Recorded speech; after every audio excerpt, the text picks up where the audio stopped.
Je suis où là-dedans? Vous m'avez même pas peinte. À quoi ça sert que je vienne poser si c'est pas pour faire mon portrait? À demain, petite. Demain, je vous promets rien. J'ai pas que ça à faire, moi. Et viens plus tôt. Qu'on profite de la bonne lumière. Donne-lui 5 francs pour sa peine. Tu peux donner 5 francs?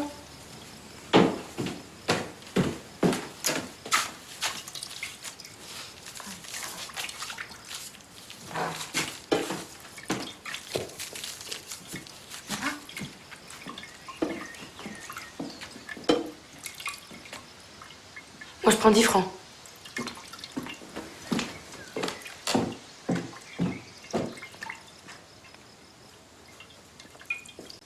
Lorsque, il y a une quinzaine d'années, un peu moins je crois, j'arrivais en Amérique, aux États-Unis, à New York, j'avais été surpris par la côté Claude Monet du port de New York. Le port de New York, quand il y a un peu de brume, est très facilement rose, et ça a beaucoup de rapport avec certains tableaux impressionnistes.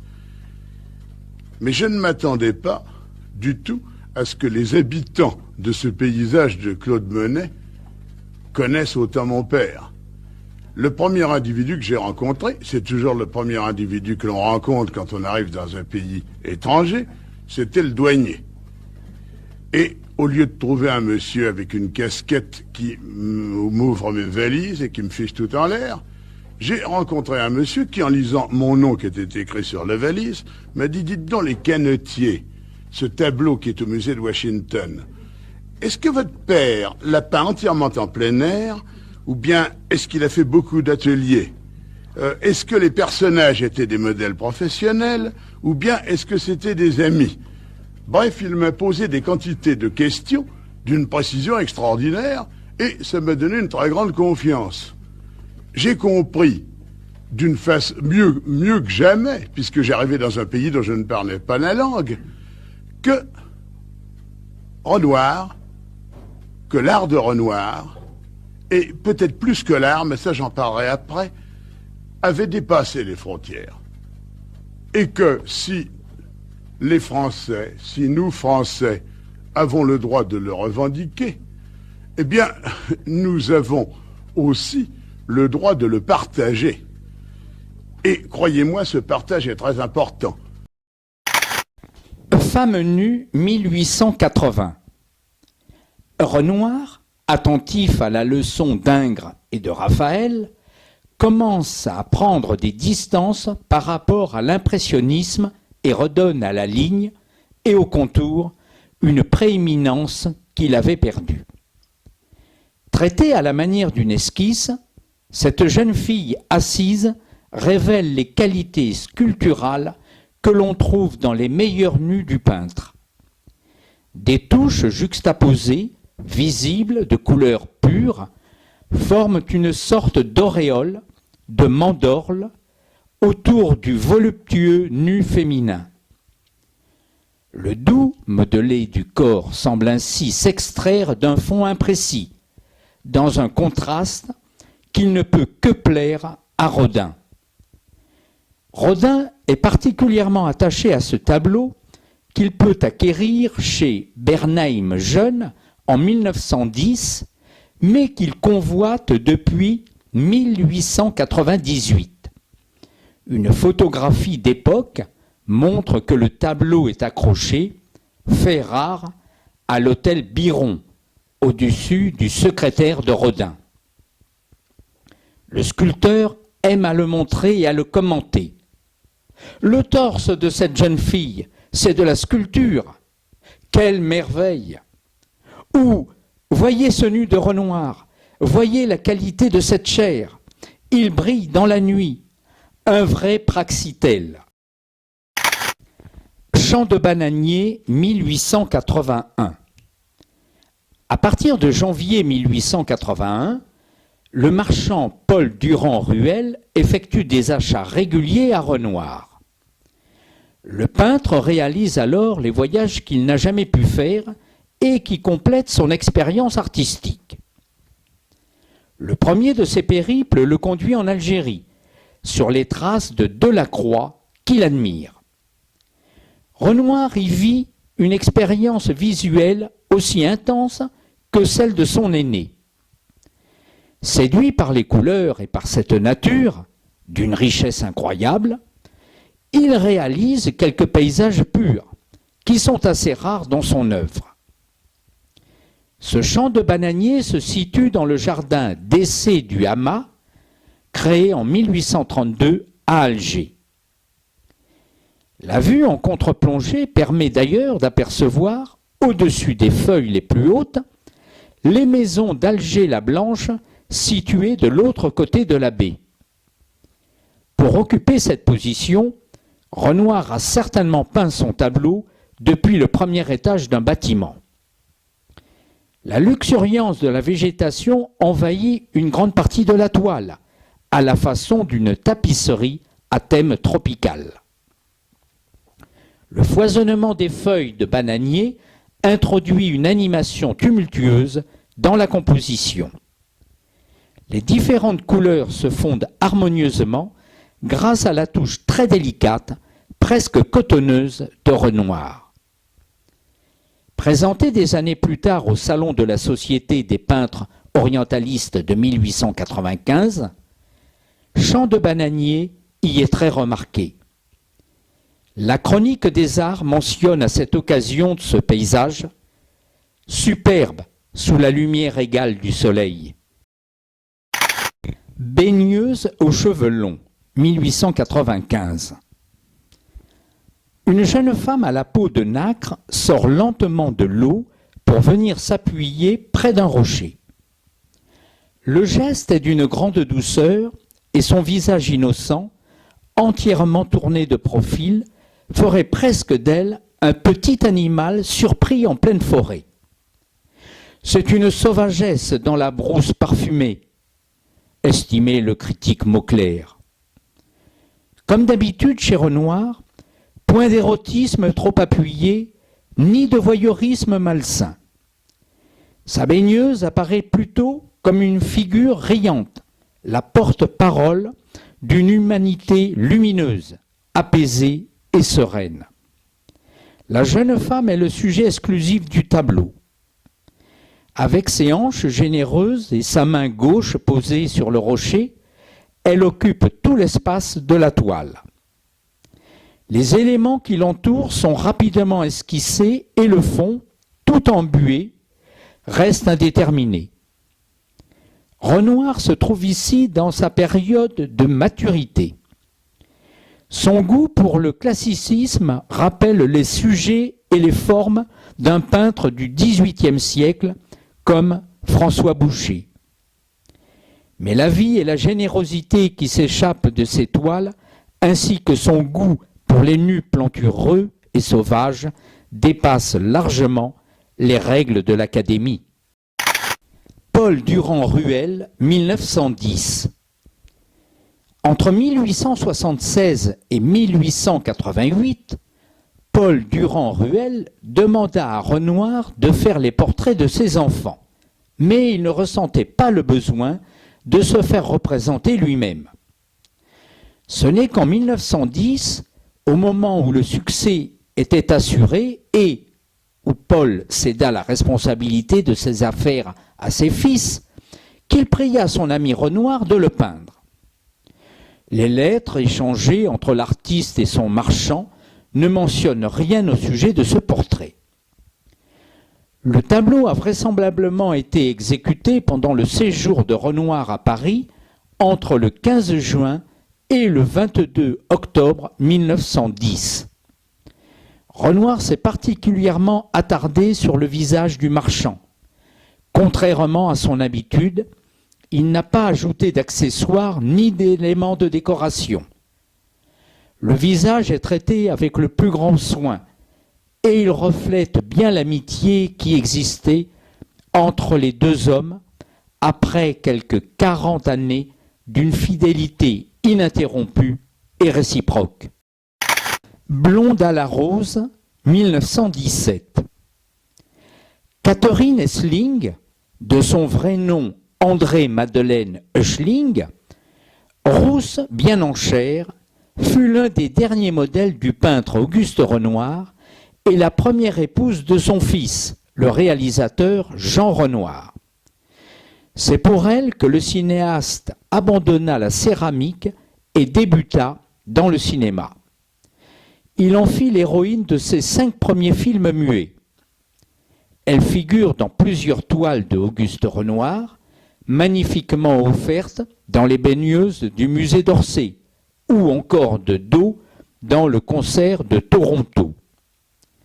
André Oechling, d'origine alsacienne, réfugié à Nice pendant la guerre, doté d'une beauté incomparable, dernier cadeau de ma mère à mon père, fut en fait envoyé à Auguste Renoir en 1917 par Henri Matisse, qui trouvait qu'elle ressemblait à un Renoir.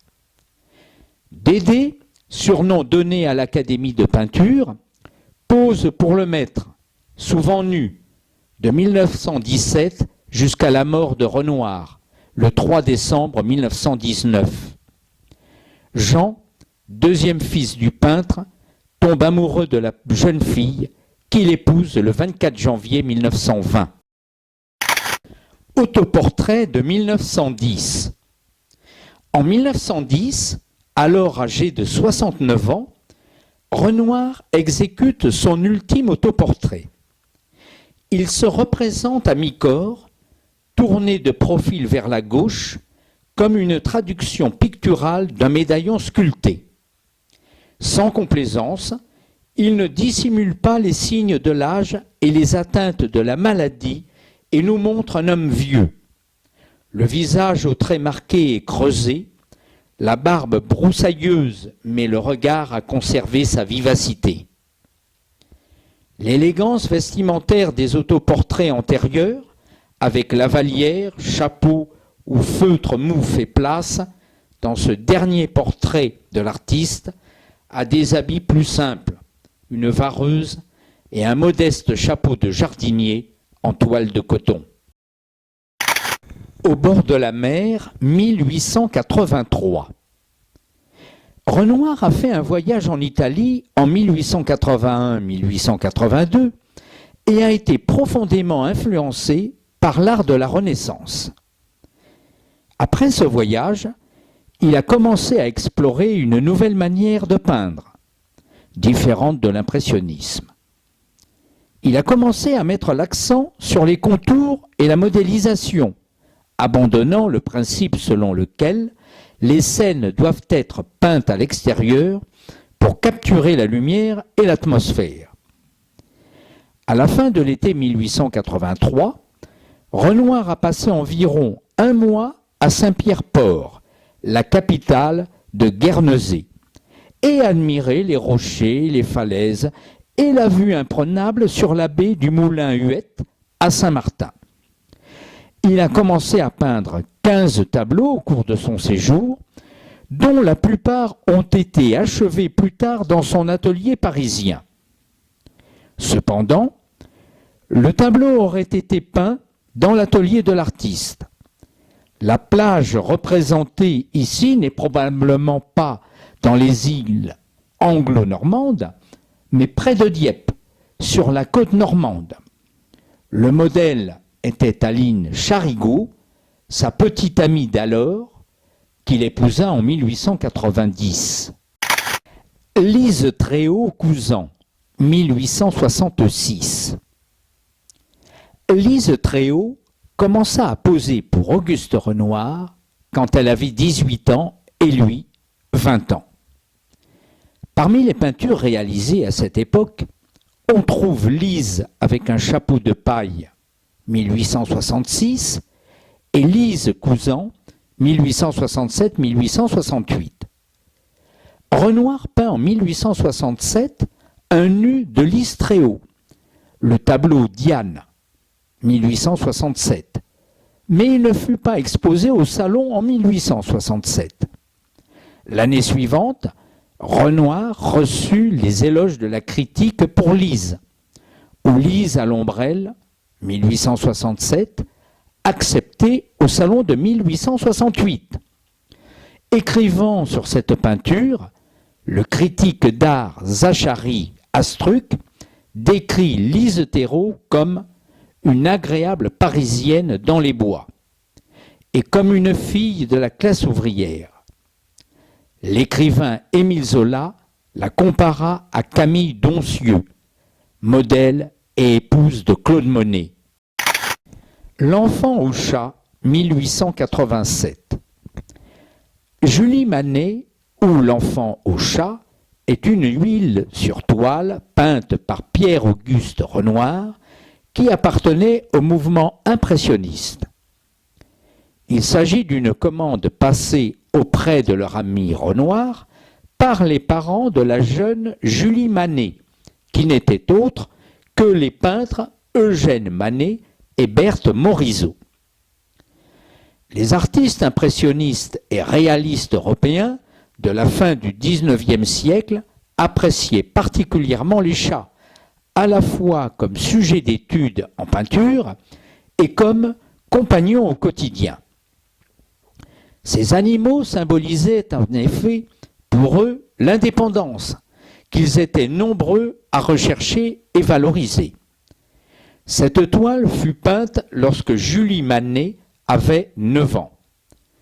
Cette dernière y est représentée tenant au creux de ses bras un petit félin au pelage blanc, marron et noir, qui semble se délecter de la situation. Comme dans Femme avec un chat, Renoir associe la douceur féminine, ici celle d'une enfant, à celle du chat. Le choix des lignes courbes et des couleurs claires, le regard paisible de Julie et le papier peint rose en arrière-plan renforcent l'impression de douceur qui se dégage de l'œuvre. Cette scène témoigne aussi de la place croissante des chats en tant qu'animaux de compagnie dans les foyers bourgeois de l'époque. Bouquet de chrysanthèmes, 1884. La date de cette superbe œuvre a été fixée vers 1884, à peu près en même temps que la célèbre danse de Bougival a été peinte. Cette dernière appartenait également à François Depeau avant qu'il ne doive céder une partie de sa collection en 1906. C'est une période où Renoir, tout comme Monet, se retrouve à peindre des natures mortes, un genre qui se vend bien mieux que leurs peintures de sujets plus ambitieux ou leurs études formelles innovantes. Bouquet de chrysanthèmes diffère des autres arrangements floraux de Renoir par sa représentation très simple d'un seul type de fleurs dans un vase uni. Contrairement à tant d'autres natures mortes, il ne présente pas une combinaison de fruits et de fleurs, ni un vase en céramique peinte comme ceux que l'on trouve chez les artistes de Chardin à Fantin-Latour, ni l'arrangement floral contre un complexe aux multitoiles de fonds superposés, embellis par exemple par des tissus somptueux. Renoir a permis aux fleurs elles-mêmes, à travers la forme de leurs pétales, de dicter la direction que ces coups de pinceau tourbillonnants prendraient sur la toile. C'est la qualité même de ces coups de pinceau qui donne au tableau son sens profond de l'unité et son sens. Dans cette œuvre, modeste par son sujet modeste, mais ambitieuse par sa taille, Renoir se joue une fois de plus de notre conception de la représentation picturale. Tout au long de sa carrière, il se plaira tantôt à jouer avec les différences de traits dans un même tableau, tantôt, comme c'est le cas ici, en utilisant même le pinceau sur toute la toile pour unifier l'image. Renoir a estimé qu'il avait une plus grande liberté d'expérimenter dans les natures mortes que dans les peintures de personnages.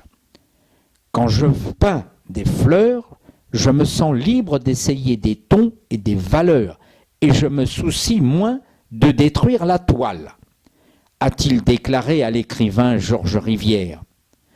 Je ne ferai pas ça avec une peinture de personnage, car là, je me soucierais de détruire l'œuvre. Les grands boulevards, 1875. La vue la plus célèbre de Renoir sur Paris est peut-être cette image archétypale de son quartier le plus récent et le plus en vogue dans les années 1870. Les grands boulevards regorgent de taches, de pigments et de couleurs vives caractéristiques de l'impressionnisme. La vie moderne dans la ville est transmise par des touches de peinture visibles qui fonctionnent comme des signaux sensoriels immédiats qui permettent aux spectateurs de percevoir ce monde comme s'il passait. C'est la magie du Paris de Renoir. Le monde de la peinture est véritablement historique. La ville moderne émerge, même si sa traduction de ce lieu est une impression subjective et fugitive. Beaucoup de grands impressionnistes se sont inspirés des scènes urbaines vibrantes de Paris.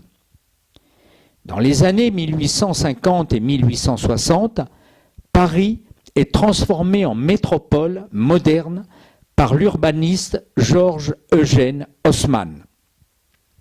Son renouvellement urbain massif de la ville a abouti à une nouvelle disposition dominée par de larges boulevards bordés de bâtiments en pierre uniformes et d'espaces de parcs ouverts, ce qui est encore évident aujourd'hui. Le tableau de Renoir, les grands boulevards, représente l'un des quartiers les plus récents et les plus en vogue de la ville, où la société parisienne bourgeoise se promenait à loisir. Renoir a déménagé à Paris à l'âge de 4 ans, lorsque sa famille a déménagé de la ville de Limoges. Il a passé une grande partie de sa vie à y vivre et a beaucoup aimé la ville, déclarant « Dans les rues de Paris, je me sentais chez moi ». Les grands boulevards de Renoir illustrent la rénovation de Paris par Haussmann, en représentant la large rue pavée et le grand bâtiment en béton à droite du tableau. Le boulevard grouille de vie. Non seulement la peinture illustre toutes les classes, mais elle met en valeur les flâneurs.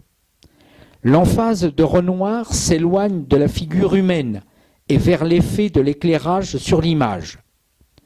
Le tableau montre en détail les vêtements portés par les gens du boulevard, à partir desquels leur classe sociale peut être déduite. Mais leur individualité est cachée, car Renoir choisit de ne montrer aucun détail de leur visage. Au lieu de cela, il se concentre sur l'effet du soleil sur les bâtiments et les arbres. La peinture montre beaucoup de détails dans les ombres créées par le soleil qui brille sur les arbres, les ombres créées par les gens et l'ombre de la calèche. Tout au long de la peinture, il est évident que Renoir a été influencé par l'impressionnisme. Les caractéristiques de l'impressionnisme que l'on peut voir dans l'œuvre de Renoir sont de courts coups de pinceau et une vue apparemment floue. Au jardin, sous la tonnelle au moulin de la Galette, 1875. Le tableau est peint dans son atelier de la rue Cortot à Montmartre pendant l'été 1876 comme un autre de ses chefs-d'œuvre, La Balançoire. En premier lieu, le travail sur la lumière qui filtre à travers le feuillage, ensuite la composition dense et rayonnante qui organise les personnages, non en ligne horizontale comme dans le bal, mais en cercle concentrique, les uns debout, les autres assis, tous regroupés autour de cette petite table, centre de gravité de l'œuvre, pour ne former plus qu'un.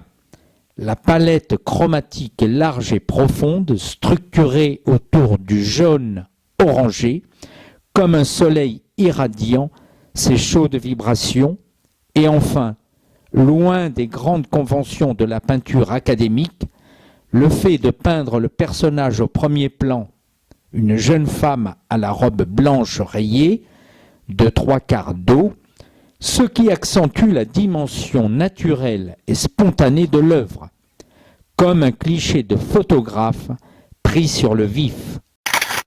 Claude Monet peignant dans son jardin à Argenteuil, 1873. Pendant les étés, situés entre 1872 et 1874, Renoir rend visite à Monet dans sa maison d'Argenteuil. Pendant ses séjours estivaux, il réalise de nombreuses œuvres, dont ce portrait de son ami Claude, peignant à l'air libre, peint pendant l'été 1873, seulement un an avant l'exposition impressionniste. Cette toile évoque mieux que tout commentaire l'amitié et l'identité des recherches de Renoir et de Monet au début des années 1870. Renoir représente Monet en train de peindre en plein air une haie de dahlias multicolores. Le peintre se trouve dans le jardin de sa maison avec le chevalet et la petite toile, portant le costume sombre qu'il a l'habitude de porter et qu'on peut voir dans le portrait intitulé Claude Monet. En dépit de l'absence volontaire de détails dans les traits du modèle, on reconnaît bien Monet avec son inséparable chapeau rond. Cette image nous fait connaître les habitudes de Monet, qui utilisait un matériel léger, susceptible d'être aisément transporté sur le motif. En contraste avec d'autres paysages sensiblement contemporains, le sujet suggère ici à Renoir une organisation plus stricte de la composition. L'arrière-plan avec les maisons surmontées de leurs toits gris, bleutés, se profilant dans un ciel opaque, met en valeur la profusion exubérante du buisson de dahlia, à peine contenu par la palissade qui ménage une sorte de petite scène où prend place la figure. La ligne générale oblique correspondant au sommet de cette haie conduit d'ailleurs l'œil à la silhouette du peintre devant son chevalet. Au fond se trouvent des bâtiments découpés sur un ciel où apparaissent les dernières lumières de la tombée du jour. Les fleurs que peint hypothétiquement Monet perdent leur couleur à cause de la faible lumière, même si celle de la zone haute reste éclairée. Renoir, naturellement porté vers les sujets de personnes, anime ce paysage domestique par un soigneux portrait de l'artiste comme un impressionniste, voué aux principes jumeaux du travail en extérieur et de peindre la scène située immédiatement autour de lui. La texture de ce tableau, avec l'image construite d'une succession de coups rapides et nerveux typiques de l'impressionnisme, et qui caractérise les deux peintres, suggère que chaque moment ou chaque coup enregistre une fraîche observation de la réalité. Cette toile de texture complexe montre bien comment Renoir joue de l'accumulation de nombreuses petites touches nerveuses pour conférer à la matière picturale une richesse scintillante. Des toiles comme celle-ci sont extrêmement proches de Monet et de Pissarro. Portrait de Claude Monet, 1875.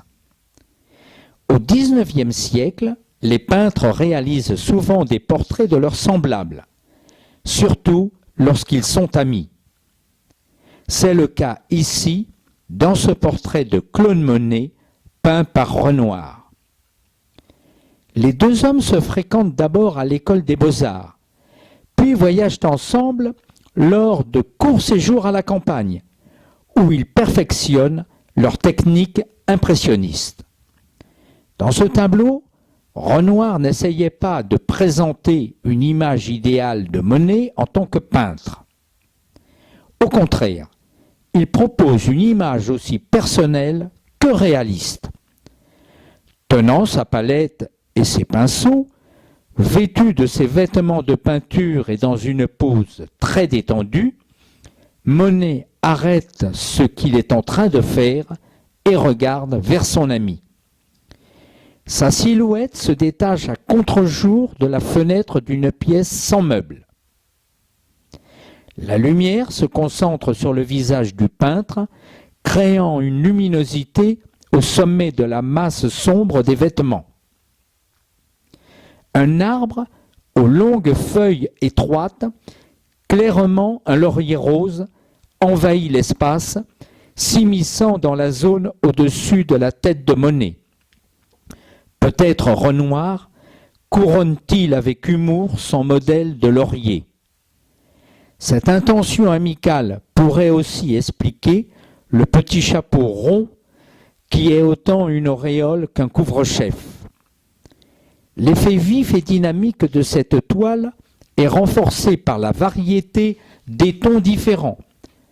Ainsi, les nombreux petits coups de pinceau juxtaposés, donnant de la vivacité au visage, contrastent avec les longs traits parallèles de peinture épaisse blanc-gris du côté droit. Lors de la deuxième exposition impressionniste de 1876, plusieurs critiques jugent ce portrait digne d'un grand maître à bien des égards. Mais les commentaires les plus longs et les plus détaillés viennent de la plume d'Émile Zola, dans Le Messager de l'Europe de juin 1876. L'écrivain ose résumer l'œuvre de Renoir dans cette tournure étonnante et esthétique. Son œuvre est digne de Rembrandt, illuminée par la brillante lumière de Velázquez.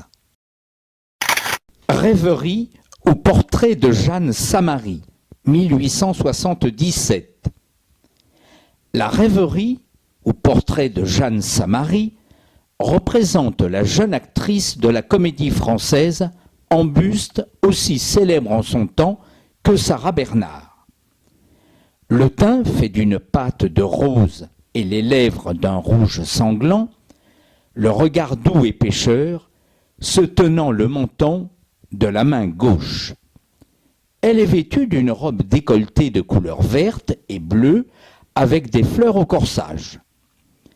Peinte à maintes reprises par Renoir, Jeanne Samary a débuté en 1875 dans le rôle de Dorine de Tartuffe, mais elle excelle dans les rôles de servante et de soubrette. Elle habitait alors rue Frochot, non loin de chez Renoir, et venait chez lui poser. En 1877, sur ce tableau, elle a 20 ans.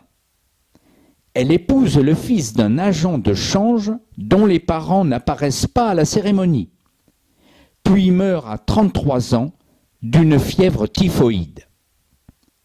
Certains critiques s'étonnent des hachures croisées qui modèlent les épaules de verre. Un autre considère que le portrait rend si bien une jolie physionomie de soubrette éveillée. Retour d'une partie de bateau, 1862. Le 1er avril 1862, Renoir est reçu sur concours à l'école impériale des Beaux-Arts. C'est l'époque où domine le primat du dessin avec Ingres. Après son stage pratique dans la porcelaine et l'atmosphère plutôt libre de l'atelier Glaire, Renoir, 21 ans, n'oublie la leçon du colorisme de Rubens, qu'il copie au Louvre, ni l'atmosphère resplendissante de lumière de ses peintures favoris du XVIIIe siècle. On retrouve dans ce tableau le souvenir de Watteau. Le titre évoque l'embarquement pour Cythère. Les empattements denses et le ciel ouvert trahissent l'influence de Boudin, qui initia Monet et à travers lui les premiers impressionnistes à un plein air médité sur l'exemple des marines hollandaises du XVIIIe siècle. Touche légère et vibrante qui clive les petites figures et produit un effet miroitant. Patineur au bois de Boulogne, 1867.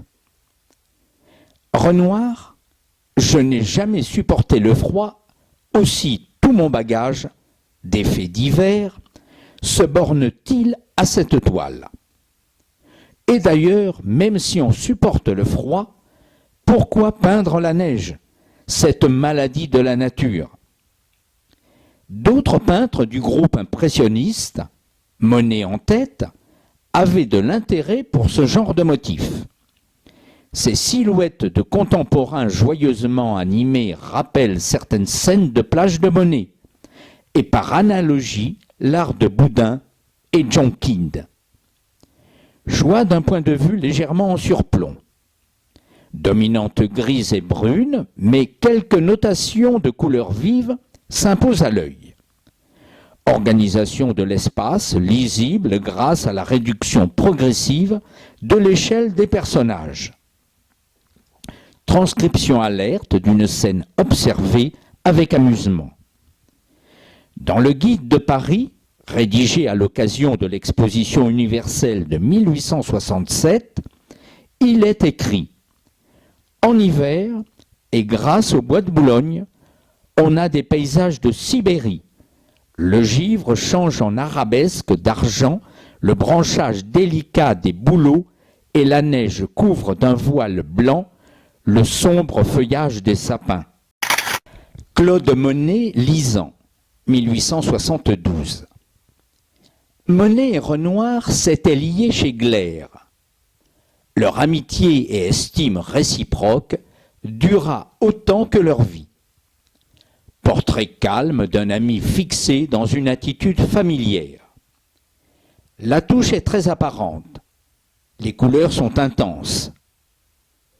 Des notations comme l'oranger qui ponctue la barbe du modèle ou la fumée bleue de la pipe indisposaient les critiques traditionnelles. Allée Cavalière au bois de Boulogne, 1873. La surface un peu lisse du coloris se rattache à Courbet. Renoir se révèle par la physionomie de la femme dont les yeux remplissent l'espace et dont les traits jeunes ont cette forme que nous retrouverons chez tant de baigneuses et de femmes de mode.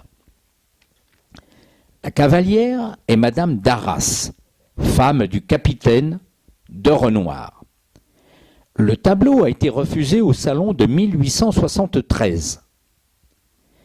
Son capitaine disait à Renoir « Vous pouvez m'en croire, des cheveux bleus, cela ne s'est jamais vu. » Le capitaine d'Arras avait mis à la disposition de Renoir le manège de l'école militaire pour qu'il puisse étudier le galop du cheval, et il avait mis à sa disposition comme grand atelier une des salles de réception non utilisées.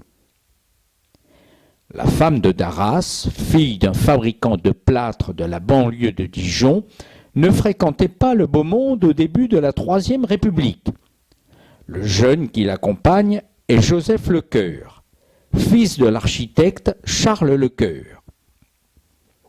Cette œuvre, présentée au Salon des Refusés en mai-juin 1873, en fait exposition des œuvres non classées.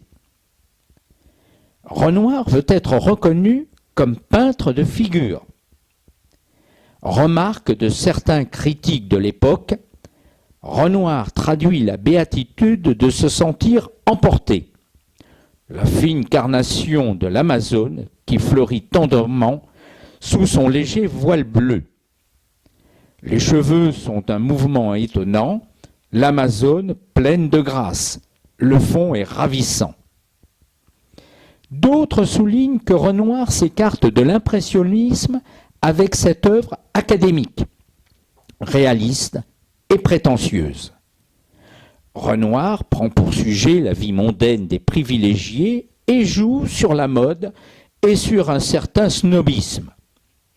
Madame d'Arras monte en Amazone dans l'un des sentiers du bois de Boulogne réservés aux cavaliers.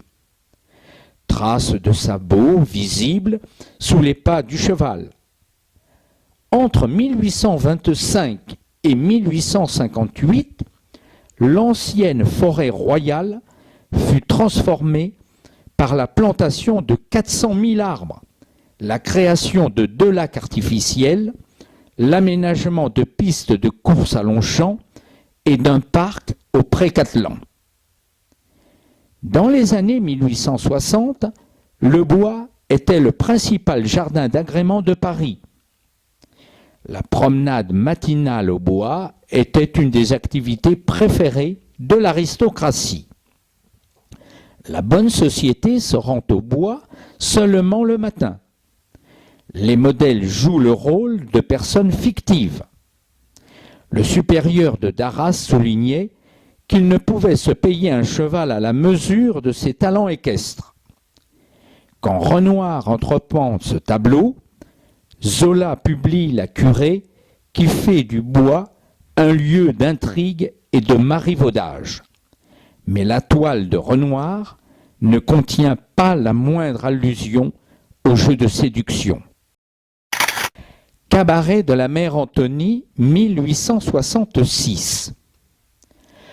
On vient de terminer un repas, assiette et tasses précairement empilées, une serveuse dessert la table, un grand barbu debout roule une cigarette, comme l'homme au visage glabre, il écoute l'autre homme barbu coiffé d'un feutre.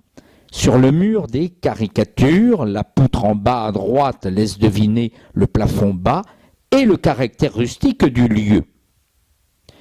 Renoir dira « Je me rappellerai toujours l'excellente mère Anthonie et son auberge de Marlotte, la vraie auberge de village. » La mère Anthonie est la vieille femme, de dos à droite, coiffée d'une marmotte. La servante, c'est Nana. Le caniche blanc, c'est Toto.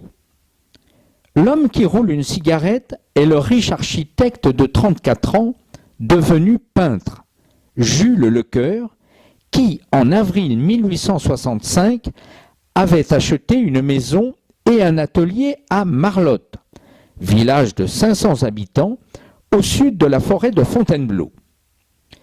L'homme assis avec le chapeau est Alfred Sisley. L'homme assis de face est un peintre hollandais, paysagiste et animalier, Boss. Déploiement de noir, de gris et de brun, suppression des demi-tons, blanc diapré du tablier, de la nappe empesée, des tasses de porcelaine et du journal froissé. Le cabaret baigne dans une lumière uniforme qui évoque le milieu du jour. Les artistes passaient les jours d'été à l'extérieur, emportant quelques collations. Goncourt écrit « Le dîner était la grande récréation de la journée. Une grosse joie de jeunesse, une joie de réfectoire de grands enfants, partait de tous ces appétits d'hommes avivés par l'air creusant de toute une journée en forêt. » Le journal posé près de Sisley est « L'événement », dont le titre rappelle le journal républicain fondé en 1848 par Victor Hugo. C'est le journal des gens de lettres et de théâtre. Fondé en octobre 1865 par Hippolyte de Villemassan, rédacteur en chef du Figaro, il disparaît un an plus tard. On peut y lire les premières critiques d'un jeune homme de 26 ans, Émile Zola. Émile Zola devra démissionner du journal après son article sur Manet, dont le jury du Salon avait rejeté les 2 envois. En intégrant le journal dans son tableau, Renoir exprime sa solidarité. Les Moissonneurs, 1873. Paysage d'été, au milieu d'un champ, 3 hommes coiffés d'un chapeau coupent les blés mûrs. À droite, le paysan est enfoui jusqu'à la taille au milieu des épis. Un autre, penché en avant, nous montre son postérieur. Le 3e se tourne vers les 2 femmes qui arrivent avec un panier de provisions. Des germes de blé sont alignés en bon ordre à droite du sentier. L'œil est conduit vers la ligne d'horizon où la terre et le ciel se rejoignent. Le fond beige saumon est utilisé au premier plan moucheté de rouge. Le ciel de midi, parsemé de nuages, est peint de manière fine. Bonne évocation de la profondeur du champ qui s'étend à perte de vue. Caractère d'instantanéité bien rendu. Avec sa vive lumière et sa perspective dynamique, ce tableau évoquait Turner, pour les spectateurs les plus éclairés. Affinité avec des scènes de moisson de Pissarro. Paris, le quai Malaquais, 1874. Le quai Malaquais est en face du Louvre, entre les quais Conti et Voltaire. C'est le quartier de l'Institut avec son dôme. Ici, l'Institut est dans le dos du peintre qui regarde en direction de l'ouest. Le tableau est structuré le long des 2 diagonales divergentes, l'une bordée d'immeubles sur la gauche et d'une ligne d'arbres encore jeunes sur la droite. Une amélioration urbaine due à l'administration d'Haussmann. Derrière les arbres, on aperçoit le pont du Carrousel. Et dans le lointain, la ville se fond dans la brume. Scène animée avec allées et venues de Parisiens, de militaires et des hommes en chapeau occupés à fouiller dans les caisses des bouquinistes. Des calèches roulent au milieu de la foule.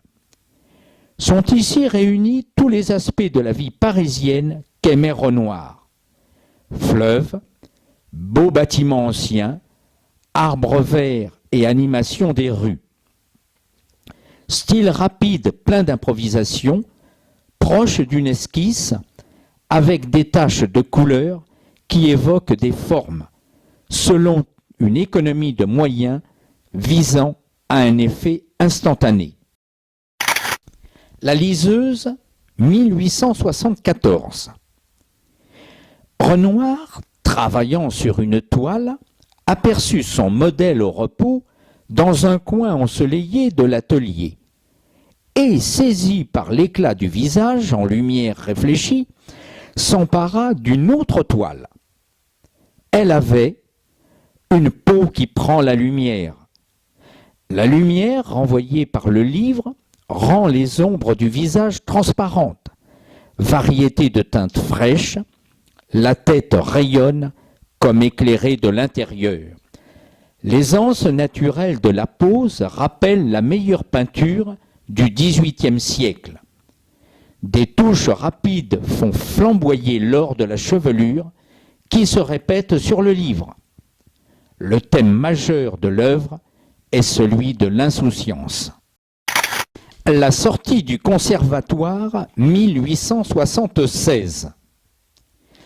Le titre fait allusion à l'école parisienne d'art dramatique et lyrique. Tableau commencé en octobre 1876 devant la porte de l'artiste, rue Cortot, à Montmartre. Les modèles sont de jeunes ouvrières du quartier. Renoir était patient pour convaincre les jeunes filles et leur mère de poser pour lui. L'épisode suggère d'amicales galanteries et traité sur un ton léger. Renoir évoque un monde petit bourgeois, plébéien. Renoir ne précise pas le lieu de l'action. Il supprime l'accessoire, ce qui le libère de l'anecdote. Par sa gamme froide de gris, de beige et de bleu, cette scène annonce les parapluies. La simplicité de la gamme de couleurs, volontairement restreinte, confère monumentalité et force aux figures, tout en faisant ressortir la fraîcheur des chairs. Cette toile fut acquise par le compositeur Emmanuel Chabrier, qui était un ami de Renoir. La vague 1879. Vue réalisée aux environs de la station balnéaire de Berneval en Normandie. Vue de vagues qui viennent s'écraser sur la grève au milieu d'une mer turbulente et houleuse. Tableau de composition abstraite avec de délicates tonalités lavande ponctuées d'éclats de blanc et de cobalt. Renoir recrée les éclats d'écume que projettent les vagues quand elles s'écrasent sur la grève. Ciel pluvieux peint avec délicatesse d'une touche plus fine. C'est la première fois depuis 10 ans que Renoir revoit la mer. Il nous transmet la splendeur visuelle et émotionnelle que lui inspire la vue de l'océan. Maupassant écrira dans Une vie, la Méditerranée, l'eau bleue d'un baquet de lessive. Regarde donc celle-ci, comme elle est effrayante avec ses crêtes d'écume. Printemps à Château, 1875. Au fond d'une prairie luxuriante, un homme se tient seul debout dans l'herbe qui lui monte jusqu'aux genoux. Il n'a pas de veste et son canotier est posé sur sa tête. Il porte des fleurs sur le bras droit. Bien que la scène soit baignée de soleil, on ne voit pas de ciel. Nous avons l'impression d'être placés en hauteur sous l'arbre dont on voit l'ombre au premier plan. Le premier plan est riche en fleurs sauvages rendues par de petites touches de rouge, de blanc et de bleu. La scène est ancrée par les troncs minces des arbres à gauche et à droite. Paysage délicat traité de façon complètement impressionniste. Des dépôts de pigments animent la composition. Les ombres sont traitées à la manière coloriste. Renoir obtient une informalité certaine avec cette composition soigneusement cadrée, le pré d'herbes douces et de lumière chatoyante du soleil. La scène à Champrosé, 1876.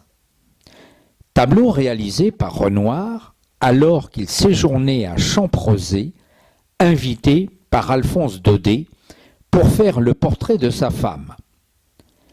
La vue du fleuve par grand vent est rendue par les couleurs automnales du feuillage et les bleus profonds du ciel et de l'eau. Au premier plan, longs traits minces des herbes hautes. L'alternance des roux et des bleus donne une profondeur et montre les effets du vent qui souffle le long des berges.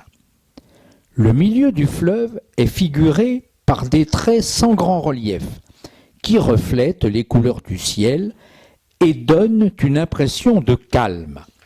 Le ciel, plus agité, est rendu par des traînées de pigments larges qui expriment un tumulte atmosphérique répondant au remous des herbes hautes. Marguerite Bérard, Margot, 1879. Portrait peint à Vargemont à l'été 1879. La petite fille de 5 ans, à la chevelure indisciplinée et aux immenses prunelles, s'est immobilisée le temps que l'artiste capte ses traits, mais on sent qu'elle va s'échapper à la première occasion. Application dans le rendu des traits du visage et des cheveux brun roux. Saisissante instantanéité du portrait, l'enfant porte le tablier blanc du travail en classe. Renoir avait croisé Margot, pleurant dans l'escalier, et pour la consoler, avait voulu faire son portrait avec les traits d'une petite fille réjouie. Renoir transmet la sensation d'une accalmie après l'orage. Margot vivra jusqu'en 1966 à l'âge de 92 ans. À la fin de la Seconde Guerre mondiale, elle faisait tous les jours 20 km en vélo pour aller soigner les blessés à l'hôpital de Dieppe. Renoir a fait en quelques instants le portrait de Margot pour laquelle il éprouvait une profonde affection. Falaise à Berneval, 1879. Durant l'été 1879, Renoir se rend pour la première fois en Normandie chez Paul Bérard, diplomate et banquier, dans son château de Vargemont, près de Dieppe. Il y passe 2 mois. Renoir cherche à saisir les éléments principaux du paysage sans insister sur les détails. Unité d'ensemble dans des tons sourds, falaises de craie qui dominent la plage et la mer. La ligne de falaise ondule dans la partie droite de la toile.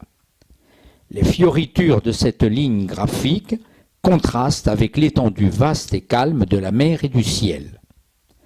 En bas, une ligne de vagues écumantes rencontre la grève où flânent quelques minuscules figures. Au premier plan, un jeune homme assis dans l'herbe jouit de la vue, son canotier fièrement posé sur sa tête. Au bord de l'eau, 1879. Image d'un couple en conversation sur une terrasse, sans doute la terrasse du restaurant Fournaise.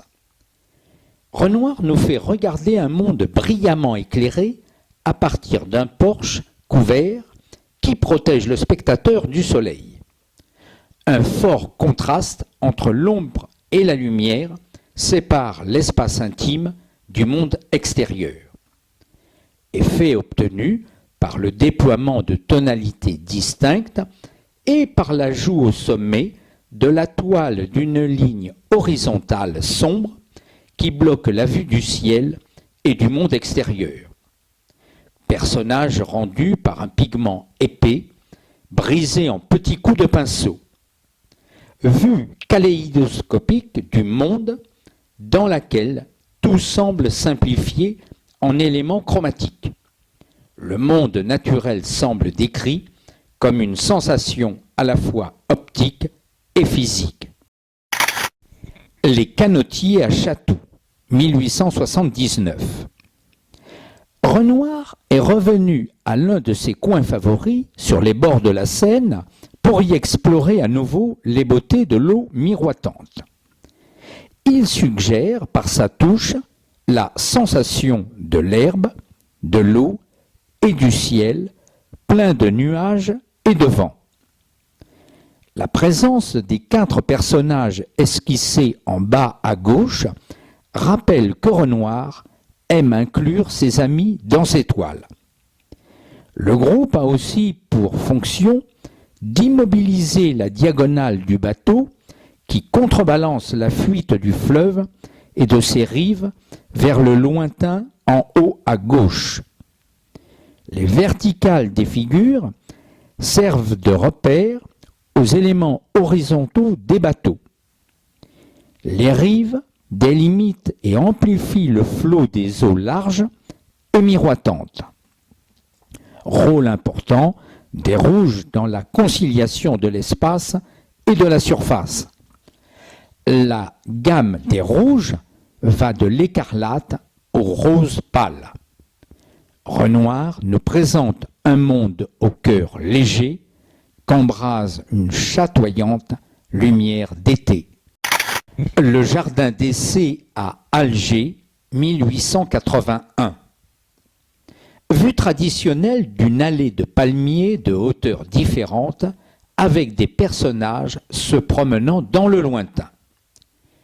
Ce luxuriant jardin tropical, planté par le gouvernement colonial comme lieu de délassement, était un endroit très connu à Alger. Les frondes des palmiers ressemblent à des feux d'artifice.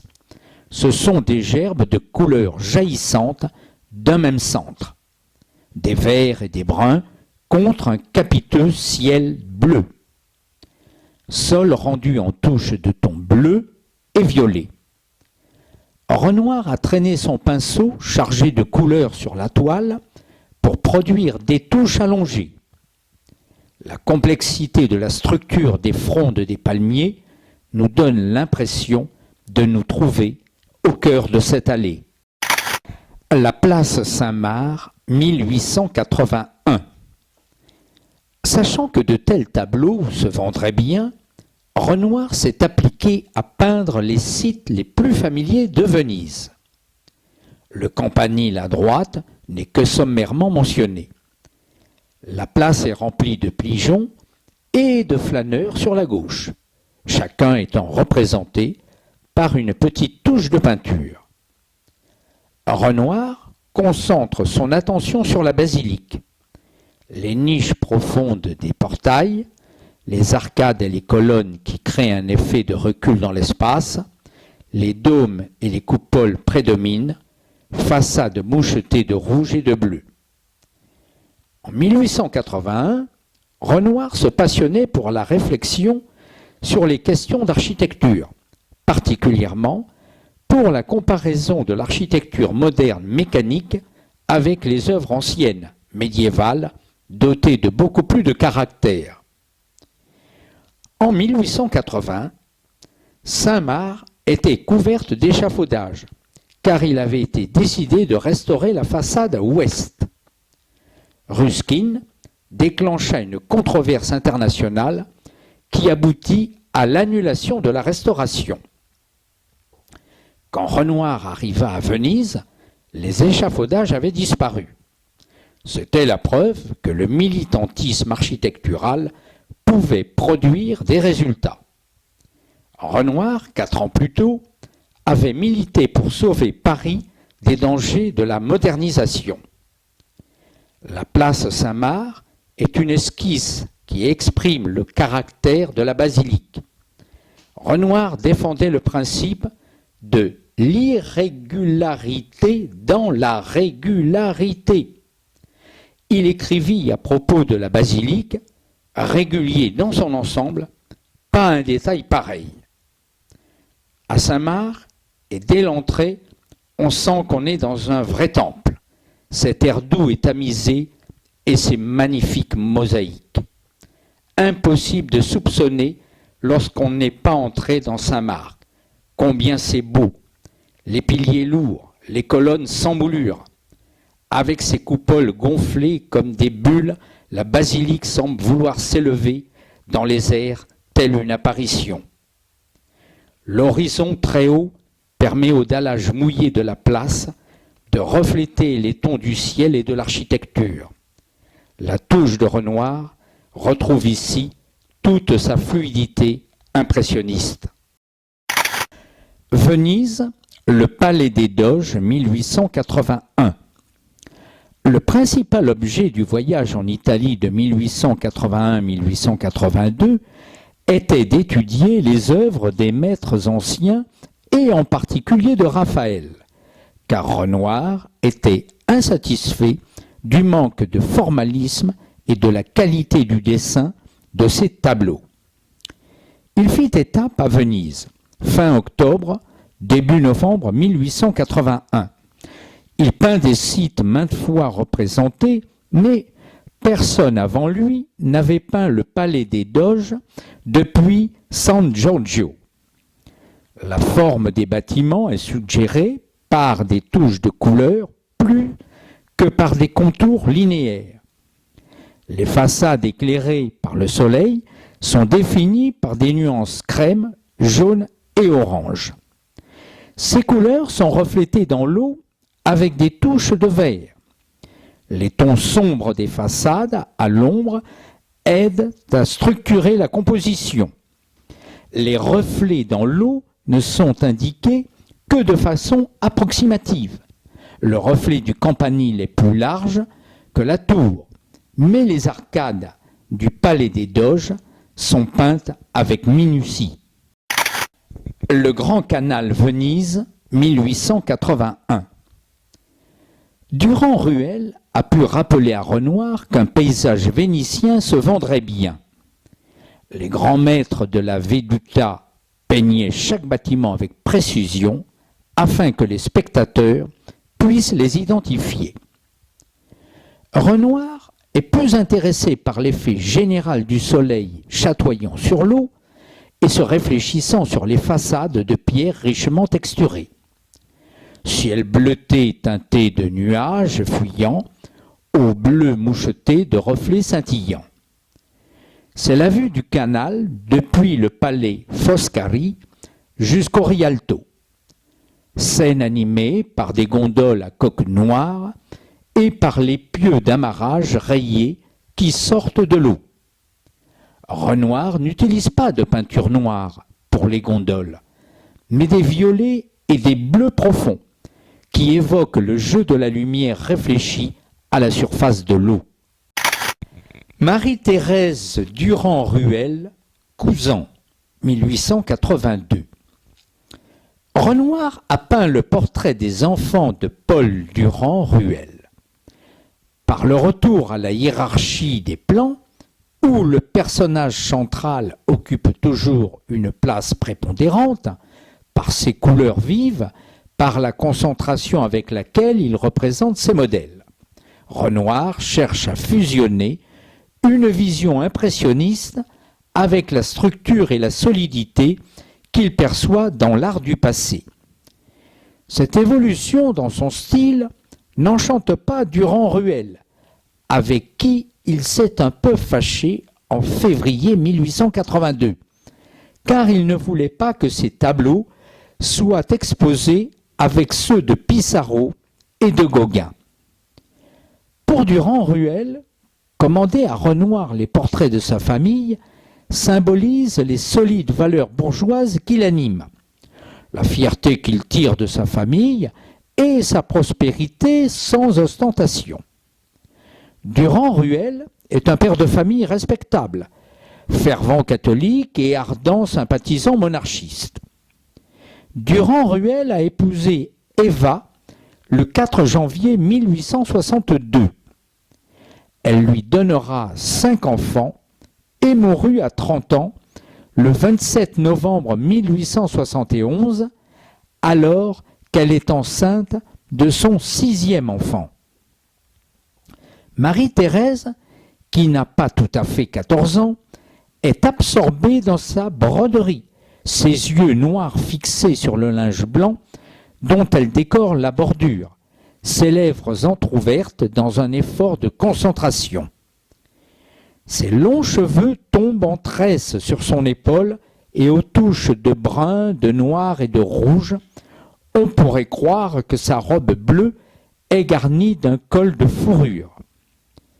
Les travaux d'aiguille sont une occupation féminine par excellence au XIXe siècle.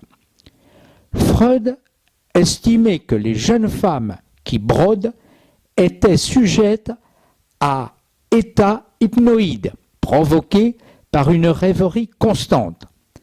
Mais ici, Marie-Thérèse est tellement absorbée par son travail qu'elle ne risque pas de souffrir de cette forme d'hystérie. Paysage près de Menton, 1883.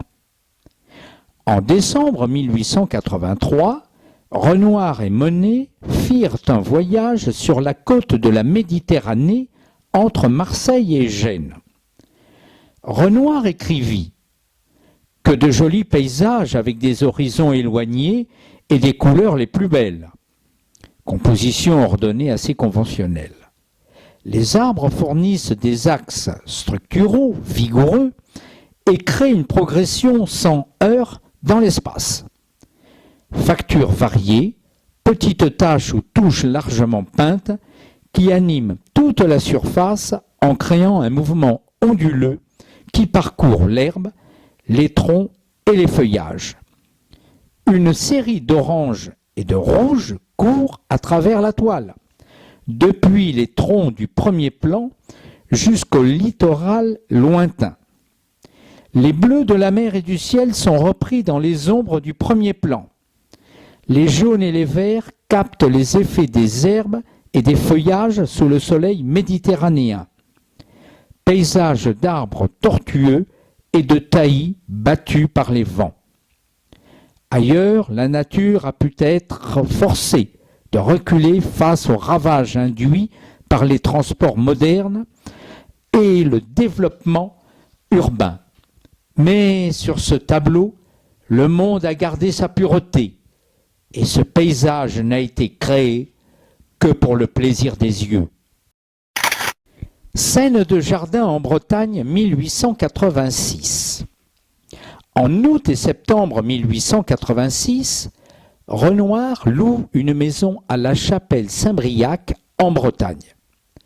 Il y séjourne avec sa compagne Aline Charigot et leur fils Pierre qui a 1 an et demi.